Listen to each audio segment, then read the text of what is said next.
Hello, this is That Talking Podcast. I'm JJ Starr. That was a good one. Yeah. And I'm Downtown Andy. Welcome. We're here to talk and bring some civil discourse to an otherwise discordant world on this fabulous late summer evening, early fall. Happy Labor Day, folks. Labor Day. Labor Day. I mean, it's a day off. It's supposed to be a day off for everybody, I think, but it's not. Nah. Many a Labor Day have I been a slave to corporate entities. Same. But Labor Day always meant one thing to me, and we're going to get to that soon. Maybe we should look up a documentary on Labor Day like we did with Halloween to see how accurate it is. Well, they could tell us anything about it, and I think we'd believe it. We'd be like, oh, and I get it now. Because you don't have an extensive knowledge of... No, I certainly don't. Do you? He was here today.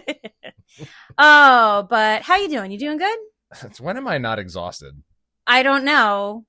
I mean, like, but what? You good? Am I good? Yeah. I'm ready to record. Well, I guess as long as this fucking fly doesn't try to take my spot. Yeah, we have a thing this summer. We've been besieged by houseflies. I've killed one today. I've killed many and many and many and many. They must not have heard about the rules. Yeah, obviously. Well, let's get to them while this thing is still alive. Three rules. Maybe it'll vacate the premises while during. Take this as a warning. We have 3 rules here for the sake of civility. No judgment, nothing personal, and don't be a dick. You hear that? You asshole flies. All of you. It's Labor Day. We are, at the time of recording this, it is Labor Day, which it's coming out tomorrow, so it's kind of still Labor Day. But Labor Day, when I was a kid, it's the end of summer. Yeah. Labor Day, because when I was a kid, we always went back to school the Wednesday after Labor Day. Oh, really? It is bizarre to me that schools around here go back to school before Labor Day. Oh, yeah. Because they get Labor Day off. Right. So who cares? So it's like they went back to school for 5 days to get a day off. Well, no, normally, as far as I can remember, it was always go back to school like the Wednesday before Labor Day, and you go for 3 days, and then you get Labor Day off, and then you go into full swing on Tuesday. But they went back to school on a Monday. Right. They went back to school last Monday. It was a fun day for me because a lot of things are different. I spent this past Monday in the emergency room. For anyone who goes back to watch last week's video, you might notice me wincing a lot. I ended up in the emergency room on Monday morning. Her ejection fracture was like depleting in real time. I don't know what's going on. I'm still in pain. I need to stop working. I tried not to work. I'm still peeling from rat's nest. Yeah. I tried so hard not to work and not to use my arm, but I have failed miserably. You were using that arm quite a bit. Wink, wink. Shut up. Yeah. I'm not even a lefty. But aside from that, no, I meant for the getting artwork done for the convention. No. But aside from not all at all, that might have been insinuating. When you were a kid, wasn't back to school like a thing? Oh yeah, it was a big deal, especially in our family. Yeah. But you got because your mom was a teacher. Yeah, your mom was a tutor and everything. But don't you remember getting those lists of everything you're gonna need for this year? I still have some of those lists because my mother never threw anything away, and I recently came across the welcome letter from my 1st and 2nd grade teacher. I remember when I got to middle school and those lists came out, and it was you're gonna want a 5-subject notebook, folders, pencils. I'm I loathe the 5-subject notebook. I hate it. To this day, I hate it, but I hated it even more back then. There's still quite a few of them upstairs in the closet. I used to just tear the folders out of them and make one giant notebook. I used to love 5-subject notebooks. I fucking hate the 5-subject notebook because what happens, okay, you have a 5-subject notebook. You're using it for 5 subjects. Now, what happens when you fill one subject? I never filled any of those books. Ever. I took notes on to this everything. Day, I was such a nerd. I hated the 3-subject notebook because it wasn't enough. It's why pay for 3 when you can get 5? I wanted single notebooks for every class. What, the black and white Mead, I wish I could have, but nobody wanted me to called? use the composition notebooks. Yeah. Which but there's a stack of those upstairs. But too. nobody wanted you to use those except your creative writing or your English or your here's the whatever. Thing. The multi-subject notebooks were ideal in college because, I mean, they didn't care what you used. Most of the kids were typing up their notes on their laptops anyway. But if I was taking... Wow, we went to college at totally different times. But because it was optional. But like if I was in there handwriting my notes, I would go to one section for one class and then another section for another. And then it was all contained in one notebook. Because again, you still weren't filling up those books in the course of a semester. Yeah. And it was just, it was better than, lugging around multiple books if you didn't have to. See, I tended to in college, I took my notes directly in the books. Because I was an English major, so it's mostly books. And, and then I was a theater major, so it's mostly books and scripts and stuff. And I don't think I ever had the intention of ever selling a book back. See, I purposely waited at least 3 weeks for every class. This is college exclusively. Yeah. Purposely waited 3 weeks for every class. So it was always the minimum to see whether or not the professor was actually going to use the book. Because if they weren't, I wasn't going to buy it. And if I was going to buy it, once I finally got wise to this, I started going to eBay and buying cheap used versions of the previous editions because I get them dirt cheap versus buying them from the university where they were ridiculously expensive and they only give you like even the used ones, and they only give you like $6 back when you go to give it because by the next semester they've already switched to the revised edition or the new edition. And I said, half of these professors don't even use them anyway. So especially when I'm taking notes based on what they're either writing on the board or what they're lecturing us on. So it's just like, okay, some of it's in the book, some of it's not. But again, since most of them aren't using the book, I'm not spending the money and I'm not cross-referencing the book if that's not where the source material is. See, it must have been the types of classes you were taking because again, like my classes were get this book. We're going to read this book. See, not every one of my professors I didn't have a whole lot of textbooks. I had novels and, and creative books and theory books and stuff. I had a lot of Norton anthologies. They would come out with the new edition every year or every semester, and it would have like one different section or one added section or something that was just like it's a new footnote. Yeah, exactly. So it's like what's the point? So you can charge students an arm and a leg for buying another book? Like going back to school in college was like nothing. It was just like school started. It's more of the same. Because I didn't live at home, and it was just classes are starting. We radically jumped from like grade school to we really did. But what I was thinking, because I've been really excited about back to school time. You have? I've been very excited about it being back to school time. Why? Because it's the dawn of PSL season. First of all, ain't nothing wrong with it. Second of all, for anyone who needs a twist on their PSL, I had pumpkin put into my white mocha. Delish dalosh. Absolutely spantastic. But getting back to school, you're not gonna hit me, are you? What are you doing? I'm gonna throw the book at you. No, don't throw that book at me. It's so old. This is West's Business Law, the 10th edition. Text in cases. Not a sponsor. Yeah, no, the 10th edition is like 15, 20 years old. This is the only college book that I hung on to because it's actually very informative. I did keep a lot of the books that I had for my classes. What's funny is a lot of the books that I kept I never read. And probably to this day still have never read. See, my family had always they were told for me classes that I was always behind in. Particularly my mother was like, you should hold on to all your college books. You have yourself a little law library right there. And I did for a long time. And then I tried donating them and no one would take them. Yeah. I tried giving them away. Nobody wanted all of them, but some people took some of them. Yeah. And then eventually I just got rid of them because they were sitting around collecting dust and I liked reading this one when I was using it. Yeah. And then at some point it made its way to Dad's. I don't know why, because he had a copy of his own. I'm just like, steal mine, jerk. But the kids are back to school. That was the point. That's where this started. We are the king and queen of tangents, especially in podcast The kids are back to school, at least around here. It's Labor Day now, so I presume that everyone is back to school at this point. So suckers.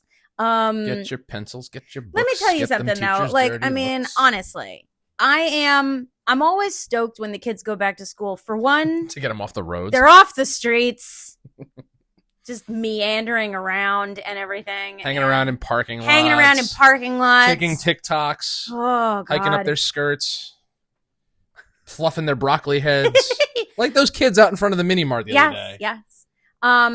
But I'm also excited because I'm a big nerd and I like to ask our kids how school is going. I have yet to get an answer because out of either one of them. Thing that most boys just don't want to be asked because they don't care. First of all, that's just it, is that these kids, I don't know if anyone cares. Think about, okay, you love talking about the things that are important to you, as are most people. Sure. If a kid, male or female, was learning about something in public grade school that really spoke to them, don't you think they would be eager to just start word vomiting? I'm not going to say no. I see where you're coming from. However, our school taxes took a big flying leap this year. Mm-hmm. I think I'd like to know that our kids are learning something. I would too. But again, if a kid is just being forced to learn the generics of grade school, like economics, world history, calculus, freaking like all that's like, again, if it's interesting to some, okay, that's great. That's one thing. But if it's the stuff you're just expected to learn, nobody's going to be enthusiastic about talking about. I'm not even asking anyone to be enthusiastic about it. I'm asking for an answer.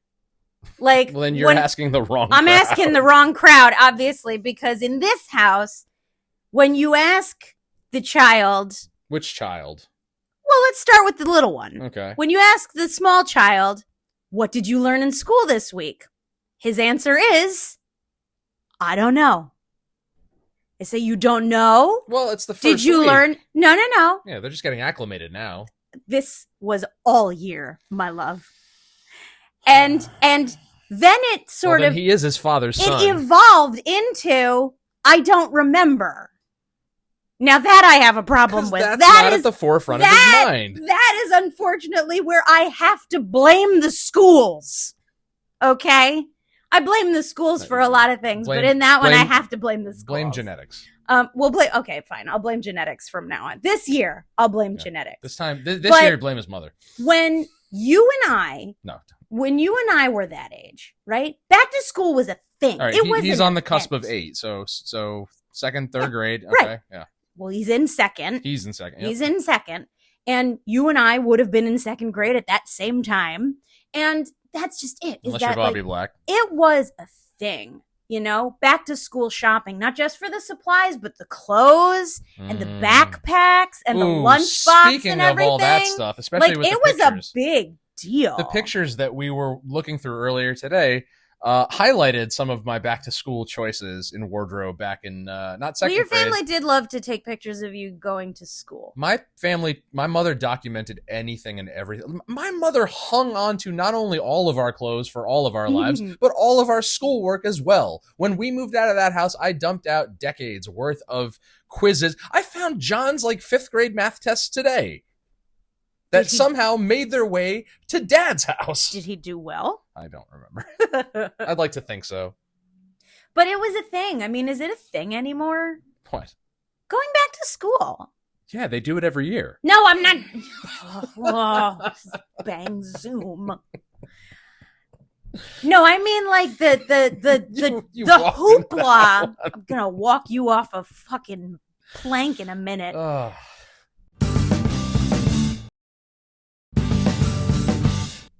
Is it a big deal anymore? Do you you're out and about in the world? Everyone has their back to school. Why? Because I'm a mailman? Well, you are out and about in the world. Yeah. Everyone has their back to school sales going on and everything, but I don't know. It doesn't seem like it's an event anymore. It's kind of like flying. People used to get dressed up to go on a plane. Yeah.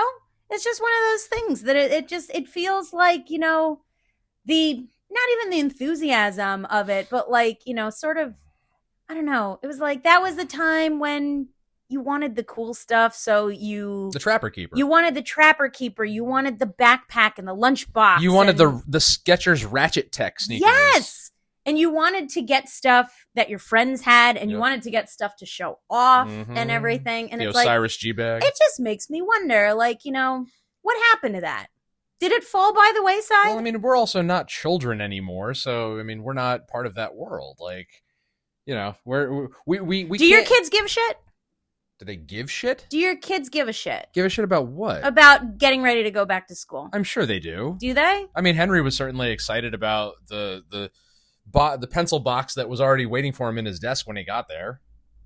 The teacher supplied a pencil box? This one did. I guess our taxes paid for something. Something, God bless. Well, I mean, she could have done that out of her own pocket, too. No, the teacher did it. Yeah, Yeah. Teachers do buy supplies out of their own pockets. Okay, but their own pocket is supplied by our taxes. No, it's not. It's not? No, it's not. No, their own pocket's not supplied from our taxes? No. So where does their salary come from?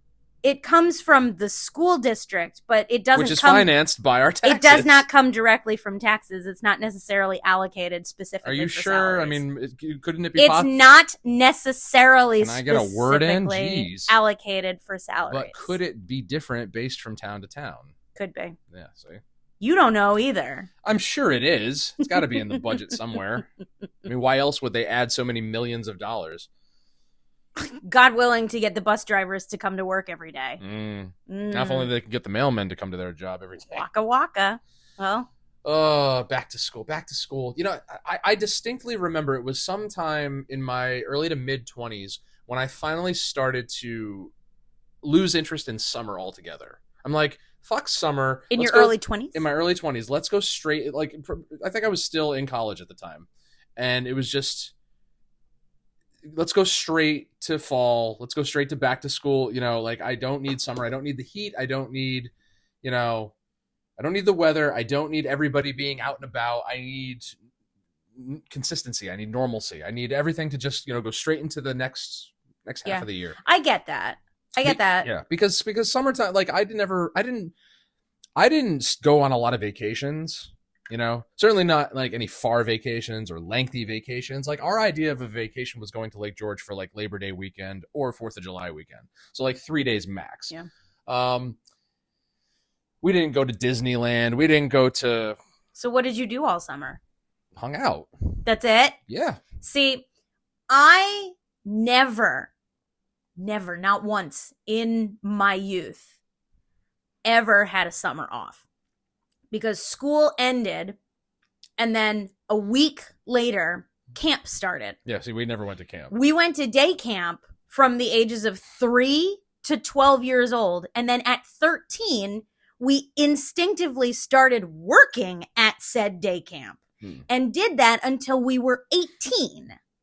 So my summers were booked out for me. Literally my entire youth, my entire adolescence and my youth. So like, and I hated it. I really, truly did. There was very little about summer camp and working at summer camp that I enjoyed at all. I was not good at swimming. I was not good at sports. I was not good in the heat. I was afraid of bees. I was afraid of spiders. I'm like, I don't want to do this. Like, why did you? Because I didn't have a choice. Because my parents worked. We had to go somewhere. You always have a choice. No, we didn't have a choice. We weren't given the choice. I think at some point when we were like, when Amanda may have been like 14 or something and I was on the cusp of like not going to camp anymore, I think my mom was like, I tell you what, you only have to go 4 days a week. You know your parents are going to have something to say about this. Yeah, go ahead. Fight me. I look forward to that. But like, I think there was a year or two where it was like, okay, you only have to go 4 days a week. And it's like, well, thank God.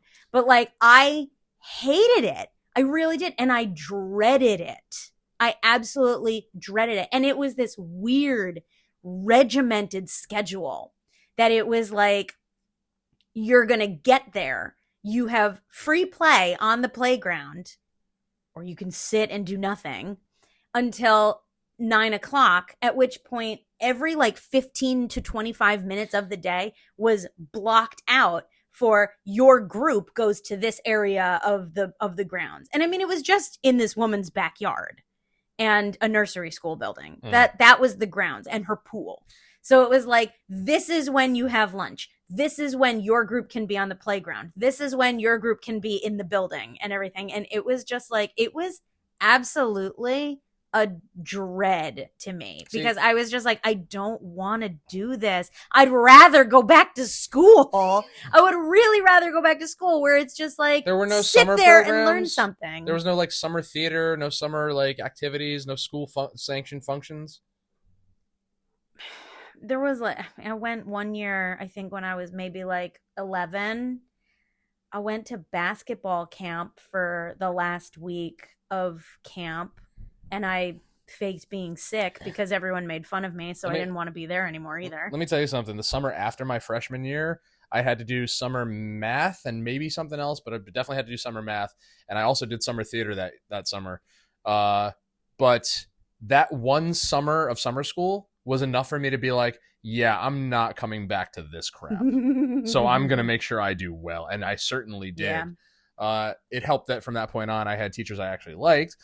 But like summer vacation for me was the only bit of independence I actually had. Like my parents, the calendar didn't stop for them. They had to work, and fortunately for me, my mother worked at home. Yeah. But their take was basically just don't do anything stupid or illegal. And be home when the street lights come on. Oh yeah, I mean, like the weekends, and I mean, we would get picked up from camp anywhere between like 3 and 4. So it's like, we had the evenings and stuff. No, so it's like, we would take empty soda bottles, fill them with water, put them in our backpacks, ride up to the trails behind the house, bring shovels, start digging dirt jumps for the bikes, and then when we weren't doing that, we were out in the street skateboarding. Nice. And sometimes we get into mischief, but like, I distinctly remember dreading August 1st every year. Always dreaded August 1st because that meant that summer was half over. And I hated the thought of that. It's like a month has gone by already. Yeah. And there's only a month left. I have to make this count. And in later years, I certainly did. And for the same reason, what I was saying about camp, I was always excited because when August came, it was like, it's almost over. Like by the time I got to college, it's fucking almost over. Thank God. It was 2010, and I had signed up for a bunch of summer classes. Like I want to kill as much time as I possibly. I wasn't going to graduate early, but it's like I need to make up for lost time. Yeah. So I filled my summer with classes that summer, and I had somehow wound up with all of August off. And so in a matter of 3 days, I said to myself, "I'm driving cross country." And that's when was this? 2010. Yeah. I was 22. I drove to LA and back mostly by myself, and it was wonderful. And I told my parents I'm going to Chicago to visit my brother, and I may swing through Denver to visit some friends who just moved there. What I didn't tell them is I was driving all the way to LA and then all the way back. Yeah. And I told them the day I got back. I don't remember if I told my parents I was going to Wyoming when I went to Wyoming. You could have been killed. You could have been abducted at a truck stop. No, that's what they're telling me when I get back. I'm like, yeah, but I got to go to Hollywood and it was pretty cool. Yeah. But yeah, like I was always ready to go back to school when I was a kid. Because also when we were kids, our friends were not like available at the push of a button. Like, neither were mine. Typically speaking, when you and I were kids, when you and I were in grade school, right? If we wanted to see our friends, like we only saw like a few friends, I think, during the summer. We saw them as often as we could, but we didn't see them all the time. Like when you went to school, you saw them every day. Every day, yeah. And you could go harder and you could go home with them and everything like that on the bus, and you could, hang out and everything like that. But it's like, school ended and you didn't see most of those people for a couple of months. Here's a question for you. How many people from back then do you still talk to? Yeah. Goose egg. Big fat goose egg. I mean, every now and then there are, we interact, I guess, a little bit on social media. Yesterday, but like I haven't hung on to anybody. Yesterday, my oldest friend FaceTimed me. Now we don't talk. My oldest friend, I have known him now for 34 years. We met when we were 3. And, we don't see each other or talk all that often, but it was good to hear from him. What brought this on? Oh, I was trying to get him to come to Dad's and take stuff. Oh, okay. Did he? No. No? But it's kind of nice, that we're still in each other's lives in some capacity, because a lot of people from grade school I don't talk to. Yeah. Still don't even really talk to many people, if at all, from high school. Same. I mean, for me, most of those people were the same. Yeah. Although There are a few people that I remember going to elementary school with that I wonder, like, what happened to them? Like, I came across my 4th grade class picture today, and I'm standing next to one of the guys that I still kind of, every so often keep in touch with. Yeah. And I sent him the picture, and I'm just like, hey, remember? He's like, oh, I'm so glad you still have that. Yep, my mother never threw anything out. It's nice, plus my 20-year anniversary is coming up. My 20-year class. Are we gonna go? I don't know, because I don't know. Like, we're all part of a Facebook group, but I don't think anything's been set in stone yet. I don't know. Like, I think maybe that takes a little bit of the fun. I don't think that's actually the right word. 20 years would be this June. This coming June. I don't think it's the right word to call it fun, but maybe that does take some of the. Do an episode.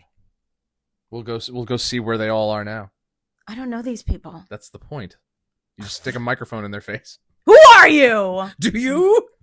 But maybe that's something that takes some of the fun out of going back to school now, because these people can keep in touch with each other all the fucking time now.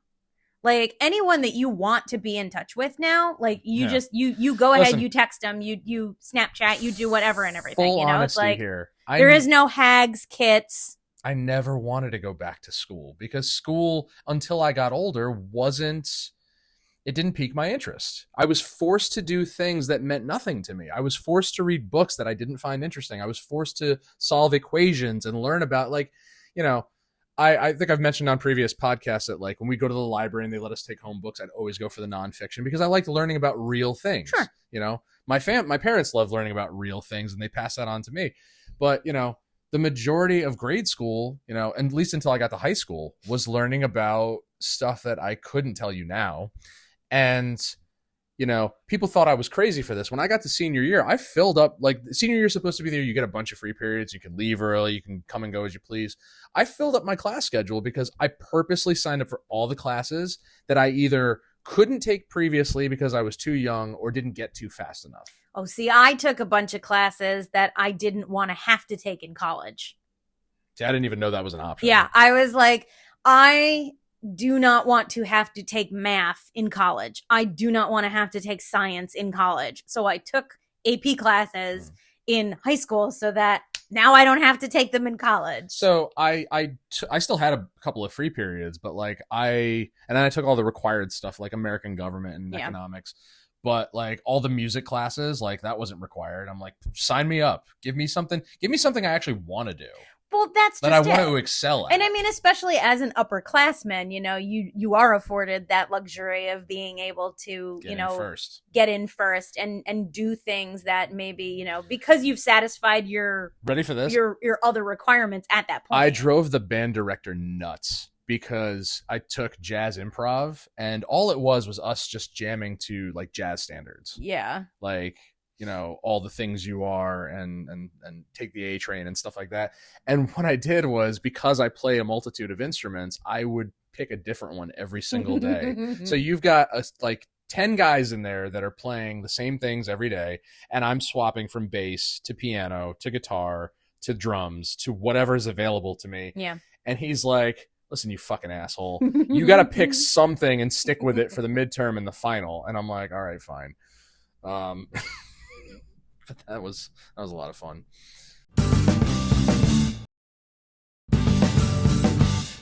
I miss the thrill that came with getting ready to go back to school. That was always exciting. It was, right? Like, when there was always a point, like in middle school, right? In middle school, I don't know about you, but for me, there was a point in the summer where everyone started getting their schedules mailed to them. And it's like, oh shit.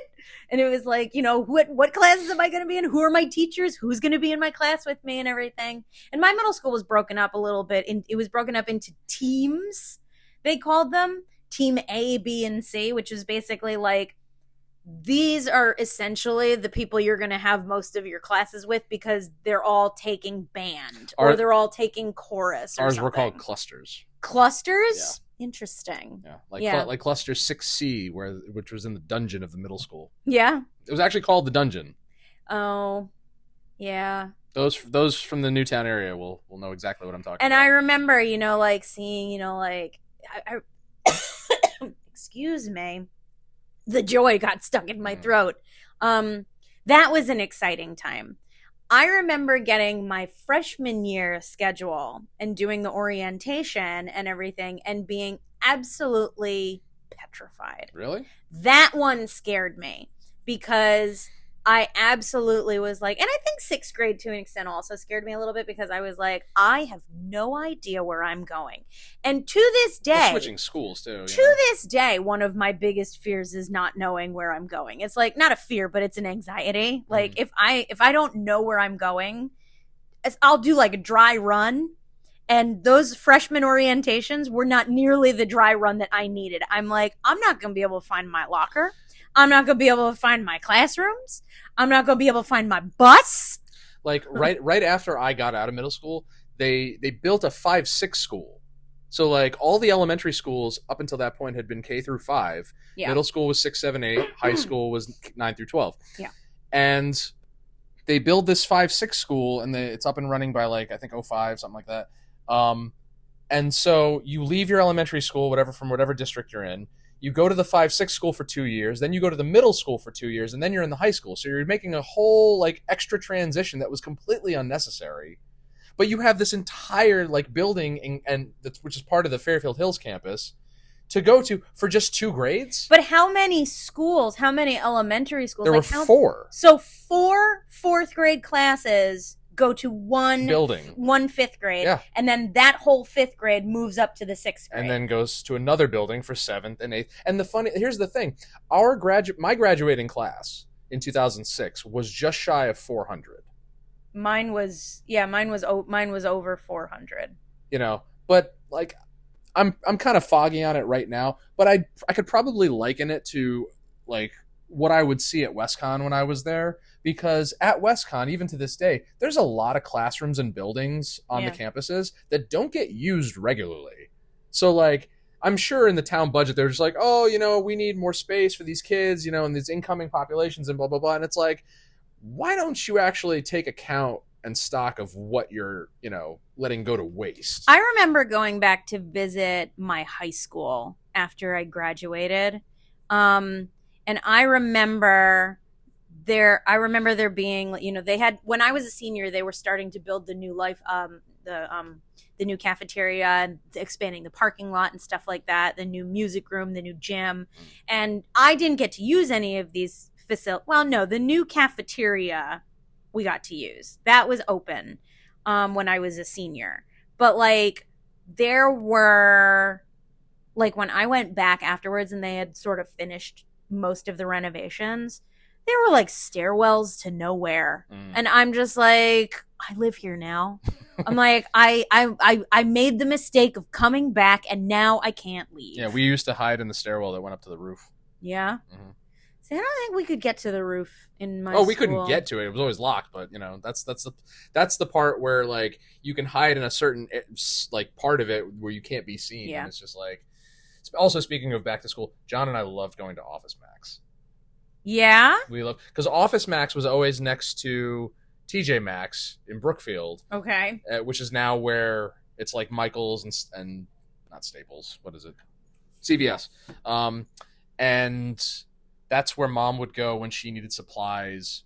And I mean, she had a list of places to go for supplies, but on the rare occasion we would go to Office Max, we would run to the back because we would always want to try out all the desks and all the rolling chairs, and we want to see like, I feel like Amanda and I used to do that. This one suits you better. No, this one's better. No, this one has more cabinet space. No, this one has nice drawers. This one has a fake computer.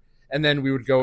Those fucking fake computers. And the cardboard boxes. Yeah. And then we'd go and we'd grab supplies and we'd be like, oh, I'm going to put this in this drawer and that drawer. And of course, we'd end up buying none of it. Yeah.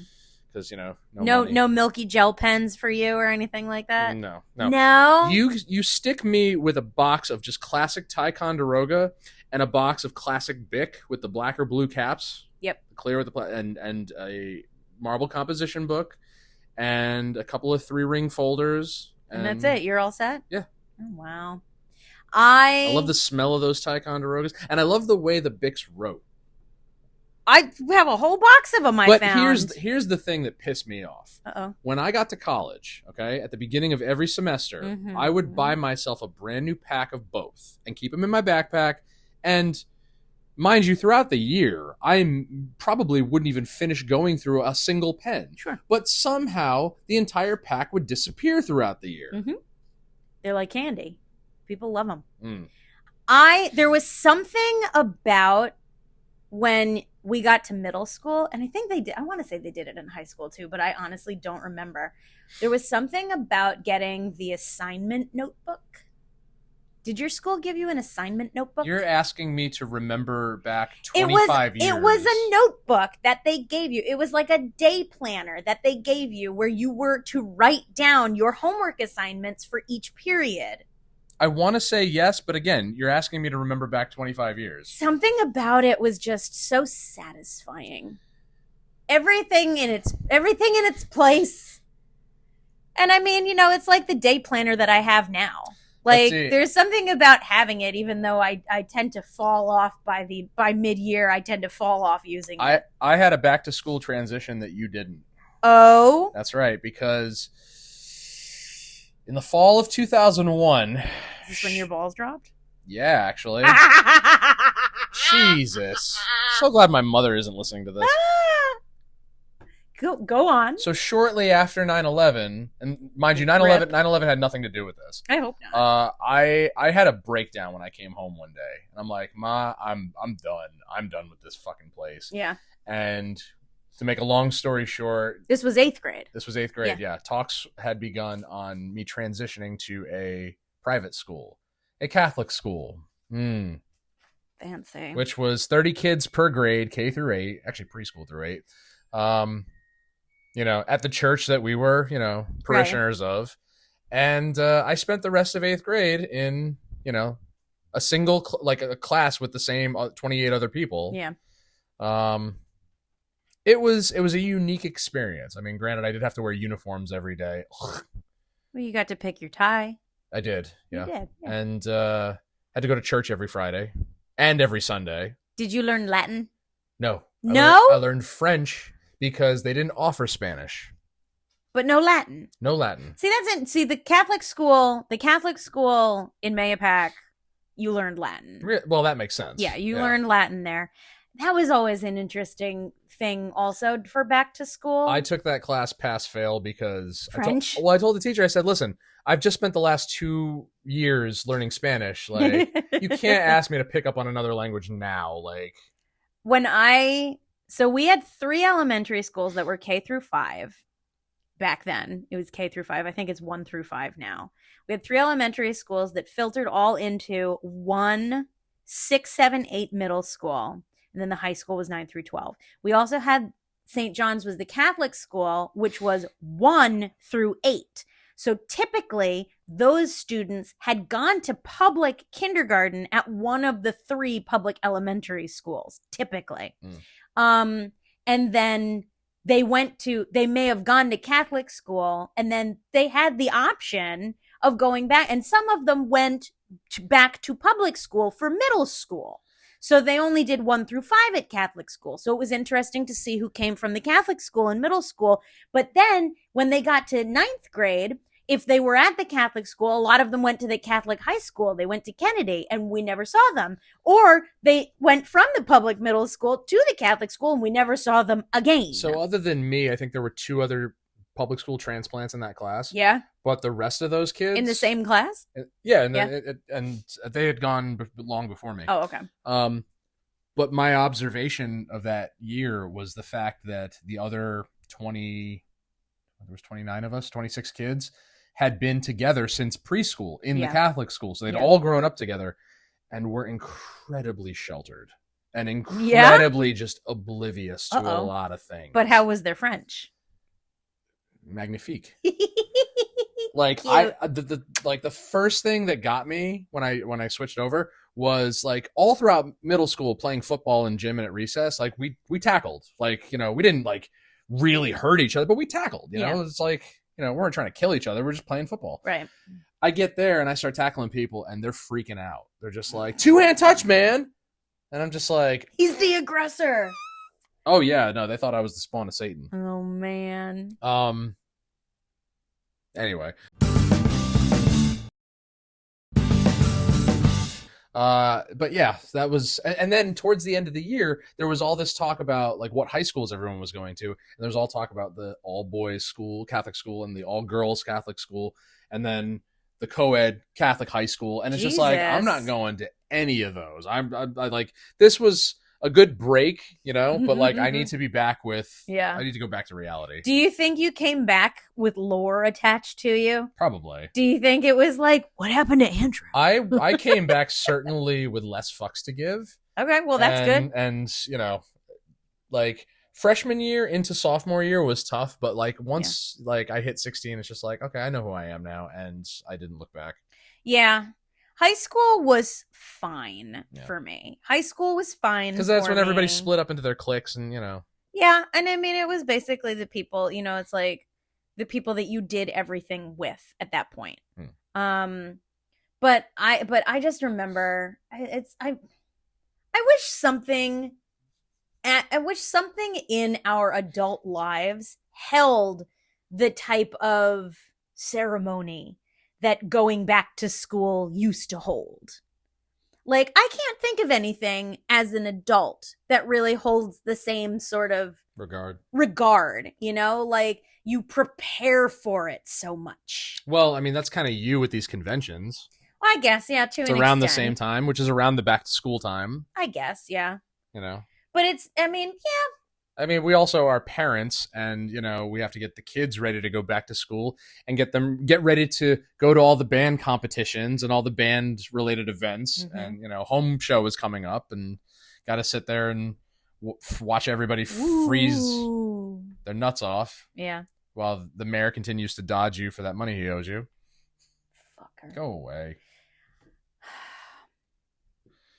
Do you need to take that? I should, but it can wait. I'll get back to him. But yeah, no, I get what you're saying. Like there's nothing that really holds the same sort of degree of excitement or, again, I don't want to say fun. It's not the fun of it, but it's like, it was such a to-do.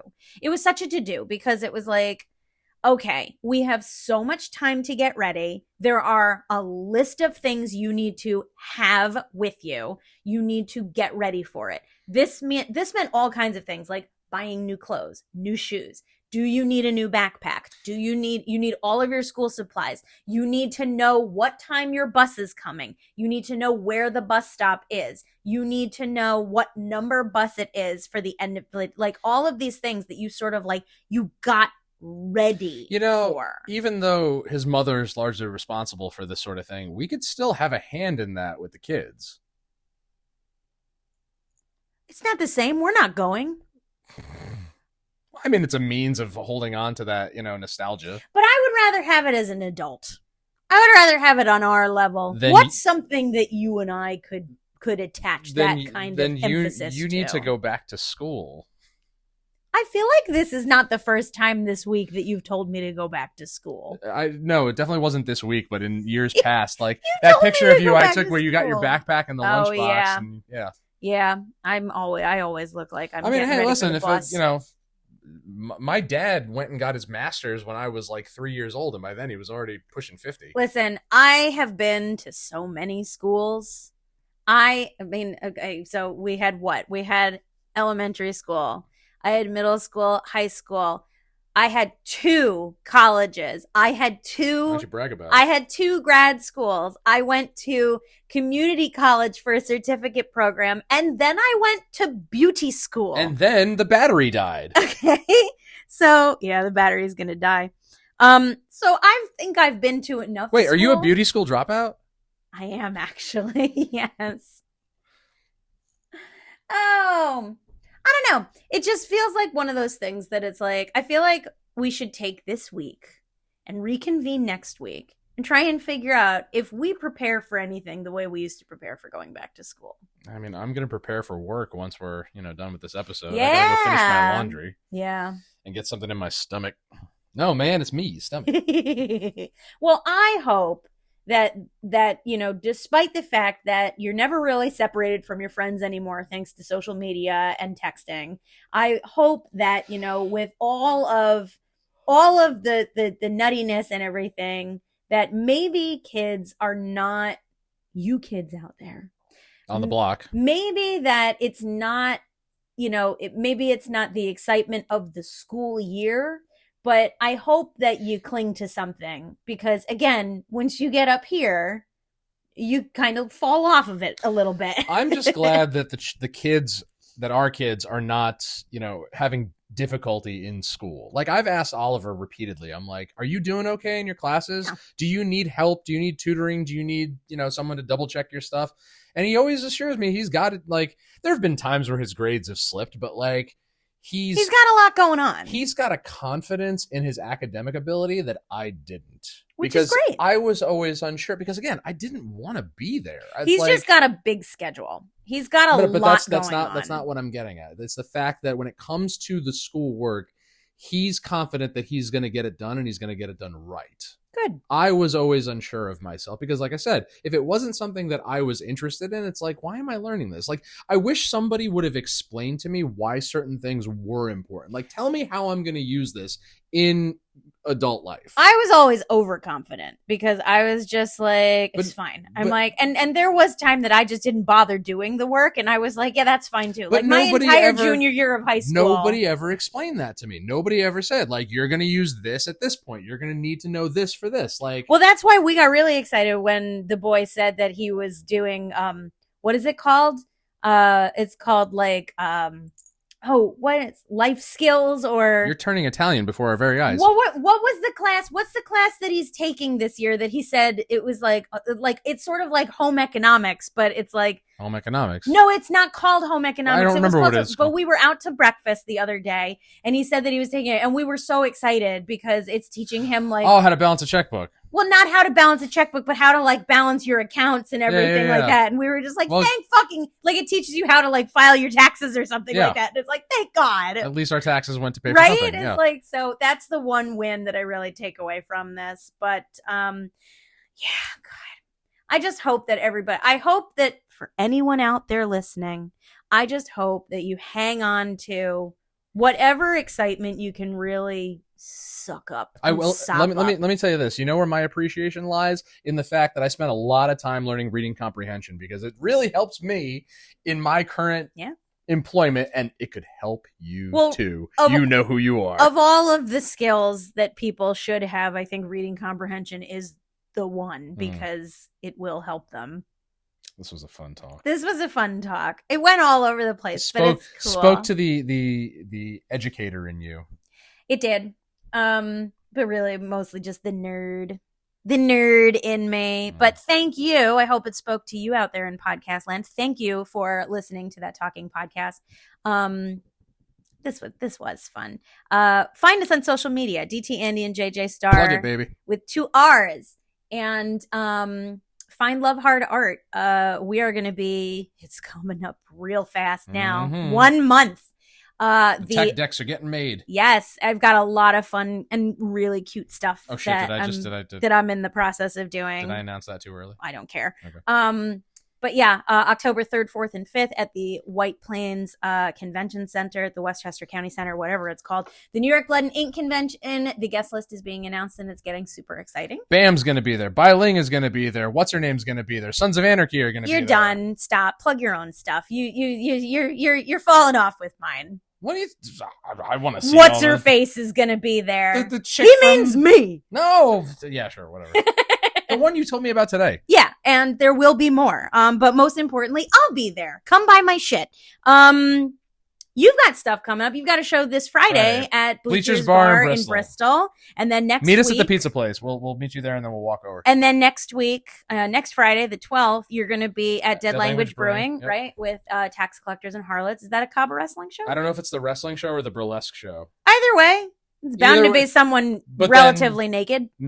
Exactly. Yeah. And then the following month, we're going to be back at Dead Language Brewing with the opposite is of what I just said. It was. So one's a burlesque show, one is a wrestling and burlesque show. Yes. So go to both of them and you'll see naked people. And you can now Hallelujah. You can now visit our website. I think now you can. If not now, soon. If not soon, when? But you can visit our website. It is now ttppodcast.com. Holly fucking Luya. And yeah, we've got so much cool stuff in the works, but thank you for listening to this one and making us a part of your week. And are you gonna hit me? No. Oh God.